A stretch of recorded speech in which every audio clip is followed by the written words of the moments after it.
CreekFire Motor Ranch. Hey, this is Bear with Gimpy Camper. We're going to tell you a little bit about our trip to CreekFire Motor Ranch in Savannah, Georgia today.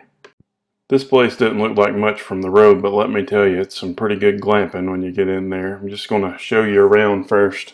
So you have the office area with the pool behind it. You know, there is a basketball court and tennis court there with a playground beside it. It's just a central area right there. If you're the kind of camper that wants to be near all the amenities, I would suggest being close to this because it's from the lake. It's a pretty good walk. I would say it's about a quarter of a mile, but the lake's a pretty view too. Here's a quick little map. We're just going to do a quick little overview with the drone here. So you're passing over the office and the pool here. There's campsites all the way around that in an L-shaped area. Those over on the left are pretty close to the pool. I would actually recommend staying there if that's what you wanted to be close to. And then you have this road that goes along the right side that's back at the lake. Like I say, it's about a quarter of a mile. It's not huge. This building on the left, from what I understand, it's going to be a restaurant. They're still working on it. And there's a little roundabout here that goes into the other side of the campground. This is where we stayed at, over here on the very right side of that. It's a pretty area. I really liked it, but you know, I'm not all about the glamping, but it was nice.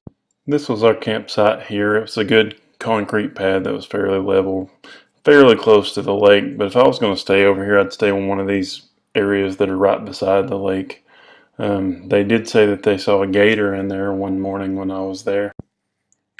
Verizon has great service here. I didn't really keep track of how many bars I had at the moment. I got caught up in all the glamping, you know.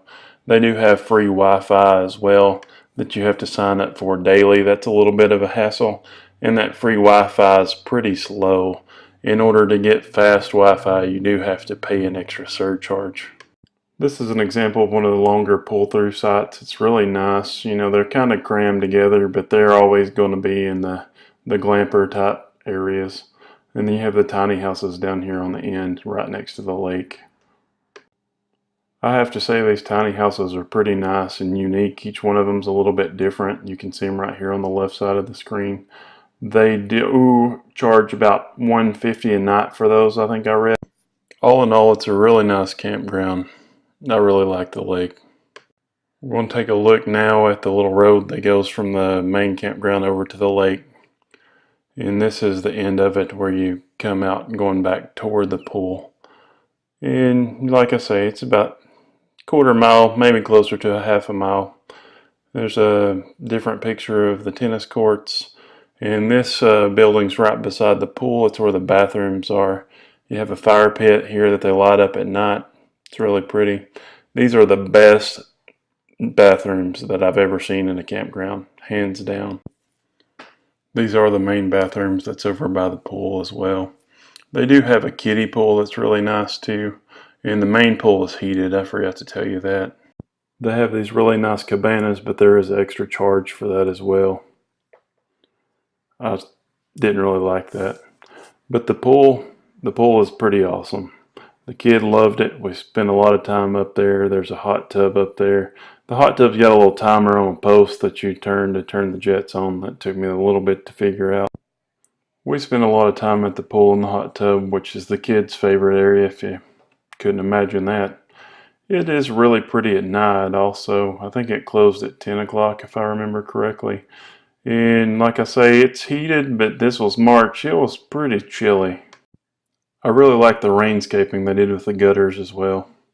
This is the bathroom that's over by the lake area campground. You know, it's smaller, but it's still really nice. It's got a lot of nice finishes in it. One of the doors didn't shut all the way, which is kind of strange. But here you can see what I was talking about how neat the little tiny houses are and how they're all different. That pretty much finishes it for the campground review, but I want to share a little bit about our trip here. I'm getting ready to end the voiceover. We didn't know it, but Savannah apparently parties down on St. Patrick's Day, and we just happened to show up there. You know, they have a big parade. There was quite a bit of partying going on. I don't really get into that. But after the parade, we went to Bonaventure Cemetery, which is pretty historical and renowned. I never heard of it before. and then we took a trip over to Tybee Island.